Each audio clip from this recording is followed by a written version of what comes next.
কয়েক মাস আগে সেনাপ্রধান জেনারেল ওয়াকারুজ্জামানকে নিয়ে মন্তব্য করে দেশ জুড়ে আলোচনা সমালোচনার জন্ম দিয়েছিলেন এনসিপির মুখ্য সংগঠক হাসনাত আব্দুল্লাহ। এবার দলের প্রতীক বিড়ম্বনা নিয়ে আবারও ক্যান্টনমেন্টের সাথে নির্বাচন কমিশনকে জড়িয়ে বিস্ফোরক মন্তব্য করেছেন তিনি। অভিযোগ করেন ভিন্ন জায়গা থেকে রিমোটের মাধ্যমে নির্বাচন কমিশনকে কন্ট্রোল করা হচ্ছে। বৃহস্পতিবার নড়াইলে দলীয় কর্মসূচিতে অংশ নিয়ে হাসনাত বলেন, আমরা দেখতাম নির্বাচনের আগে জিএম কাদের যেতেন ভারতে আর এরশাদ যেতেন ক্যান্টনমেন্টে গলফ খেলতে। তেমনি আমাদের কাছে খবর আছে নির্বাচন কমিশনের কারা কারা কিছুদিন আগে ক্যান্টনমেন্টের সিএমএইচে ভর্তি ছিলেন। অভিযোগ করেন এরশাদকে যেমন গলফ খেলতে নিয়ে যাওয়া হতো তেমনি এখন অনেককেই ধরে ধরে ক্যান্টনমেন্টে নিয়ে যাওয়া হয়।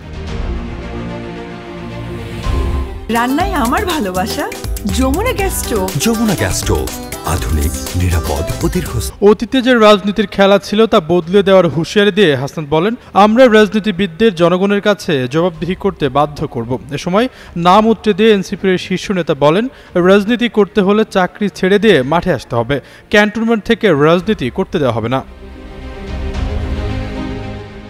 কদিন আগে নাহিদ আক্তাররা দলের প্রতীক হিসেবে শাপলা চাইলেও তা বরাদ্দ দিতে অপারগতা প্রকাশ করে নির্বাচন কমিশন। জানানো হয়, শাপলা জাতীয় ফুল হওয়ায় কোনো দলকে প্রতীক হিসেবে বরাদ্দ না দেওয়ার সিদ্ধান্ত নিয়েছে নির্বাচন কমিশন। এরপরই ধানের শীষ প্রতীক নিয়ে প্রশ্ন তোলেন এনসিপির মুখ্য সংগঠক সার্জিস আলম। আশরাফুল ইসলাম, যুগান্তর নিউজ।